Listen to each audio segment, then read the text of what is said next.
Bonjour à tous et bienvenue à Catch Club. On se retrouve pour un nouvel épisode des 5 news WWE de la semaine, histoire de faire un point sur les nouvelles blessures, ainsi que le show Crown Jewel.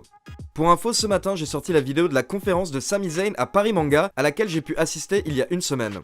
C'était un format questions-réponses où on pouvait poser nos questions directement à Sami Zayn, et il a notamment parlé de sa blessure, les catcheurs qui l'ont inspiré quand il était plus jeune, la transition lors de son passage de NXT au roster principal, ce qu'il aurait fait s'il n'était pas catcheur et plus. N'hésitez pas à jeter un coup d'œil à la vidéo, le lien apparaît en haut de l'écran ainsi que dans la description. Et demain, donc dimanche, à 12h30, je posterai une interview de plus de 20 minutes de Tom LaRufa, également connu sous le nom de Sylvester Lefort, lors de son passage à la WWE où il était pendant plusieurs années. Tom revient sur son parcours, son entraînement, comment il a signé à la WWE, les catcheurs avec lesquels il a travaillé, le futur du catch français et plus. Je suis vraiment heureux d'avoir pu l'interviewer, car on a le droit à une interview vraiment intéressante de la plus grande star française du catch, qui peut nous livrer des infos que personne d'autre ne peut nous donner, donc interview à ne pas rater. Comme d'habitude, n'oubliez pas de liker la vidéo, de vous abonner à la chaîne et de cliquer sur la petite cloche afin d'être informé de la sortie des prochaines vidéos.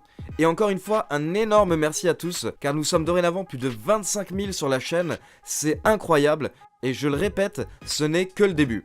Allez, c'est parti pour les news.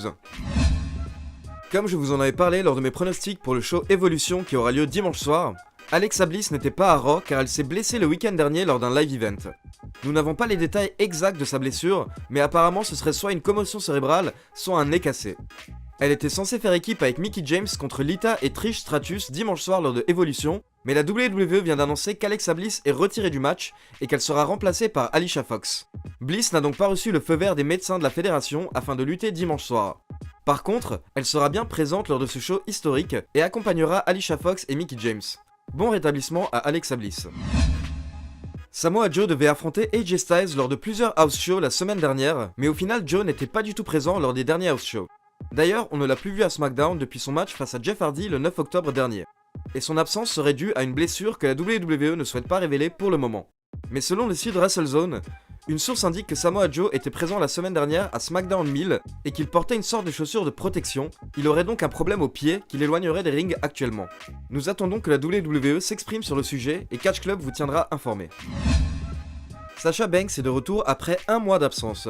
Comme souvent maintenant, la WWE n'avait pas donné les détails de la blessure qui éloignait Banks des rings.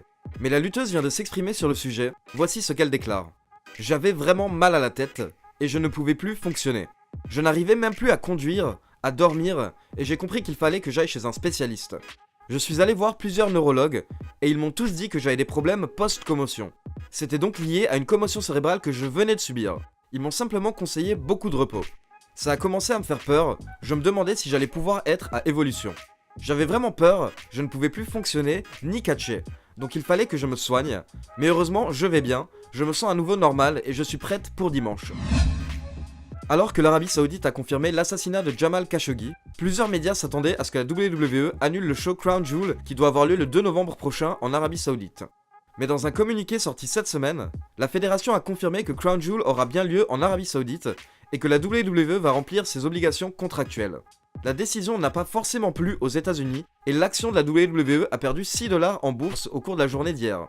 Il faut savoir que plusieurs lutteurs passés ou actuels comme Kevin Nash, JBL ou encore Ronda Rousey ont soutenu la décision de la WWE, disant en gros que le seul moyen d'essayer de changer l'Arabie Saoudite, c'est en travaillant avec le pays, pas en le coupant du reste du monde. A l'inverse, il faut noter que l'UFC a coupé toute relation professionnelle avec le gouvernement saoudien. Malgré le fait que la fédération organise bien Crown Jewel en Arabie Saoudite, elle a déclaré être à l'écoute des inquiétudes de ses catcheurs et que personne n'était obligé de se rendre à Crown Jewel. Et bien comme je vous l'ai précisé lors de ma review de Raw, il semblerait que 2 lutteurs ont indiqué aux officiels qu'ils ne souhaitent pas se rendre en Arabie Saoudite. Il s'agit de Daniel Bryan et John Cena. 2 des plus grosses superstars de la WWE refuseraient donc de participer à Crown Jewel. Pourtant la WWE continue de les annoncer comme présents, car selon les journalistes, elle essaie toujours de les convaincre de faire le déplacement. Mais selon les dernières nouvelles, ça n'a pas marché et John Cena refuse toujours de participer à Crown Jewel. Vince McMahon aurait donc demandé au scénariste de lui trouver un remplaçant. Par contre, nous n'avons pas de nouveaux détails concernant Daniel Bryan pour le moment, peut-être que la fédération a réussi à le convaincre au final.